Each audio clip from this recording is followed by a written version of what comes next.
Sin embargo, como en la época del nomadismo, la orfebrería y los bronces fueron las manifestaciones más típicas del arte escita en el periodo que nos ocupa. En Ucrania se han hallado placas de cinturón, fíbulas y ornamentos para vestidos y arreos, armas suntuarias y mástiles de estandarte, que repiten el conocido tema de animales retorcidos en arabescos, cada vez más complicados y arremolinados. Entre estas obras destacan la placa de bronce de Kalakowski, el portaestandarte de Ulski y sobre todo el motivo de los ciervos de oro utilizado como ornamento en algunos escudos, tales como el de Kostromskaya y el de Kulova. Dichas piezas están trabajadas con una estilización sinuosa y calada en los cuernos, mientras que el cuerpo se representa con volúmenes elementales, al igual que en las esculturas cubistas de Leipzig o Lawrence. Obras del mismo estilo, enriquecidas además con filigranas esmaltadas, son el felino hallado en Quelermes, en el Kubán, y el felino llamado de Kurgan, el Kurgan de oro, Simferopol. Entre esta clase de trabajos fechables hacia el 500 a.C. cabe citar el águila de perfil con ojo redondo, pico ganchudo y collar, que constituye el más universal de los temas euroasiáticos desde China hasta el centro de Europa.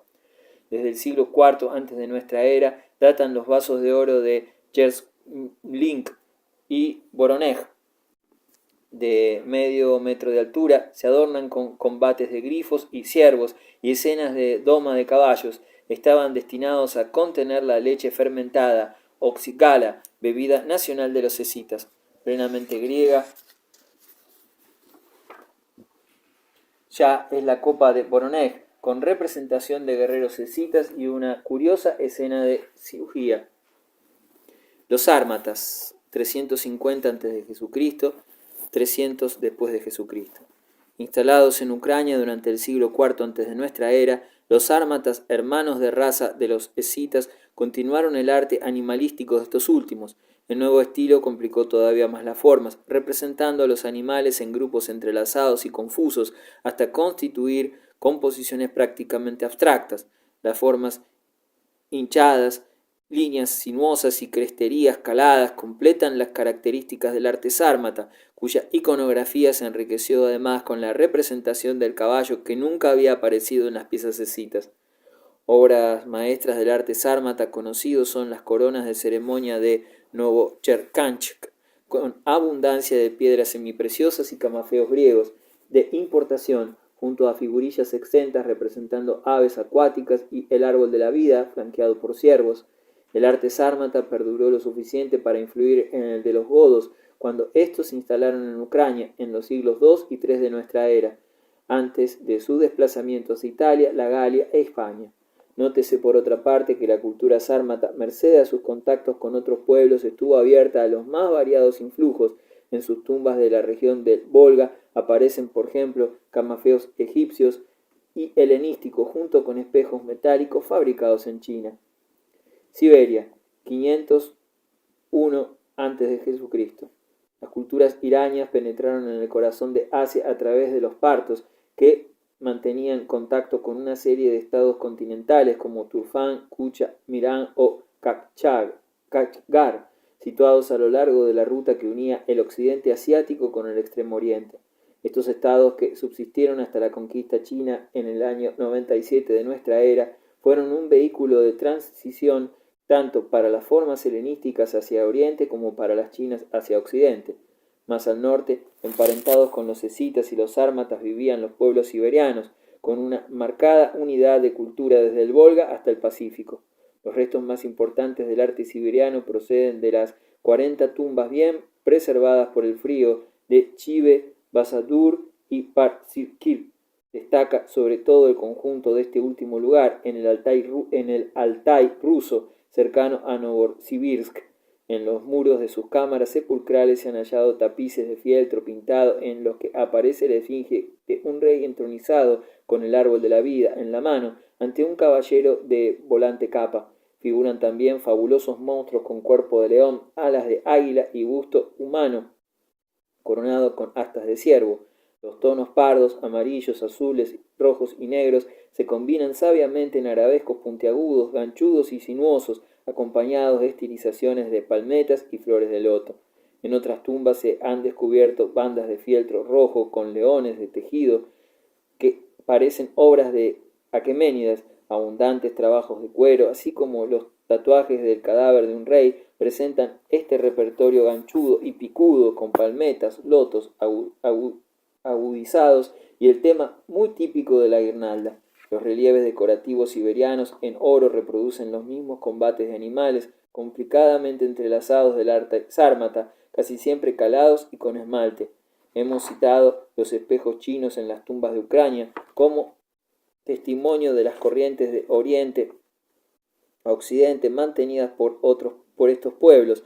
La alfombra tejida en Sardes y encontrada en Bazirk que hemos descrito al hablar del arte lidio atestigua el influjo en sentido contrario.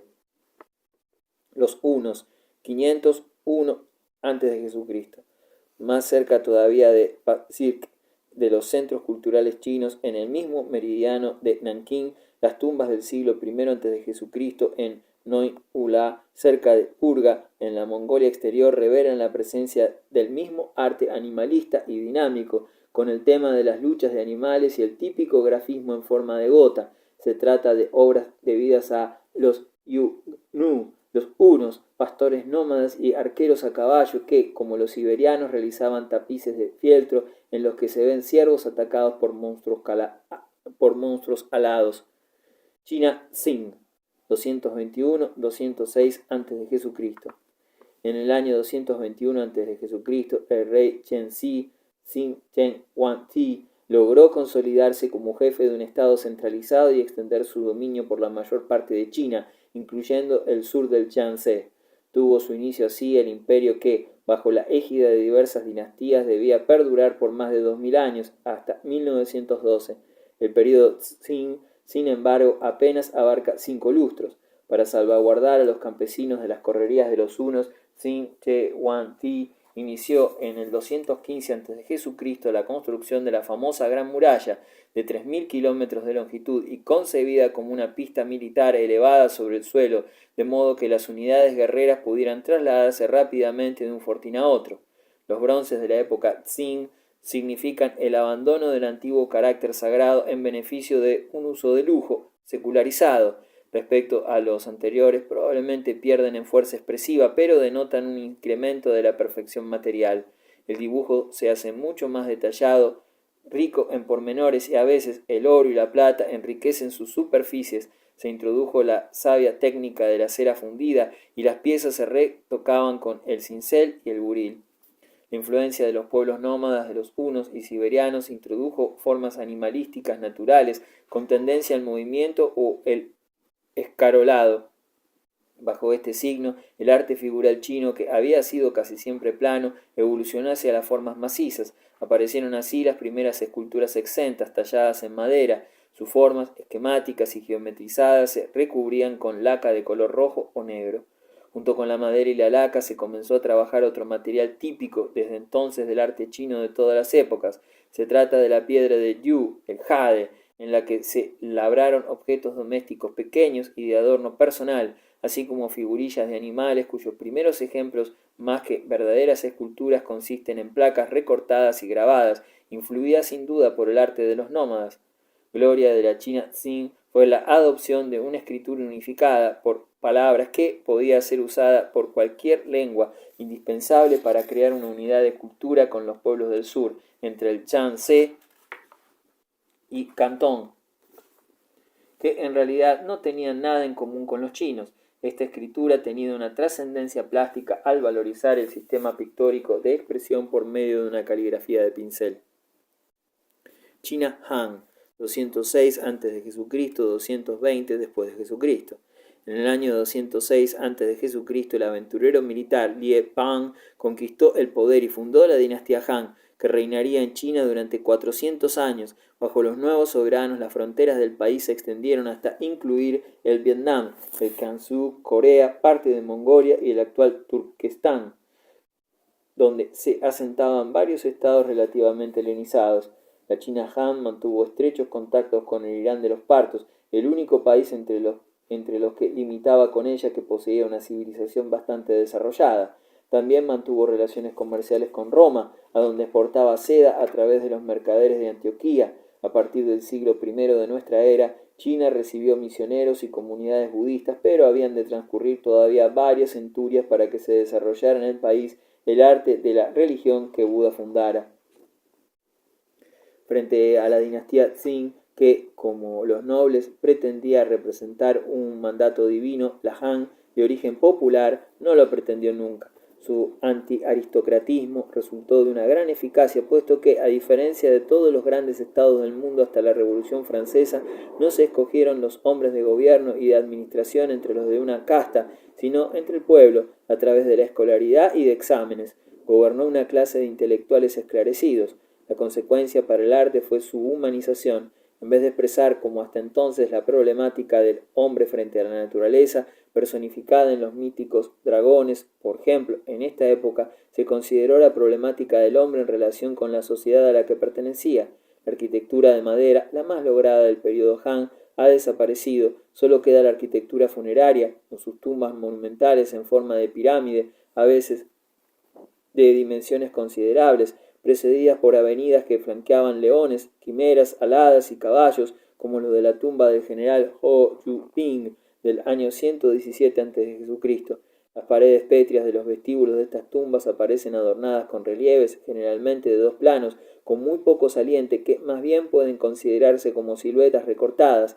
Las escenas representadas aluden a la vida del difunto o bien reproducen temas legendarios, y en ellas se desarrolla ya lo que constituirá una habilidad típicamente china, los temas naturalistas, árboles, flores y animales de todas clases.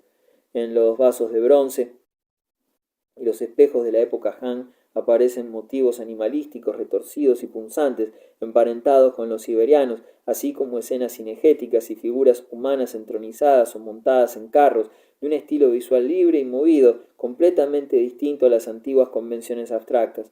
No obstante, la democratización del nuevo Estado tendió a arrinconar el trabajo del bronce, símbolo de los privilegiados, y favoreció el desarrollo de la tecnología popularísima de la cerámica. En este aspecto se generalizó el empleo del vidriado en rojo, gris o verde oscuro, y en algunos casos en pardo y amarillo. En vez de buscar la expresión artística en el decorado laberíntico como los bronces, se buscó en la simple perfección del perfil y del color, que hoy aparece irisado a causa de los siglos de entierro.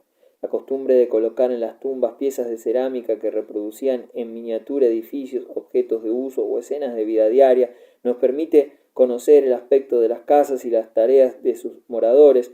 Las viviendas, tal como se reproducen en barro cocido, presentan estructuras en voladizo, con balcones celosías y grandes tejados a cuatro vertientes de fuerte alero, curvados y con ganchos en las esquinas. Aparecen también toda clase de personas trabajando y diversas piezas domésticas como graneros, cocinas, etc.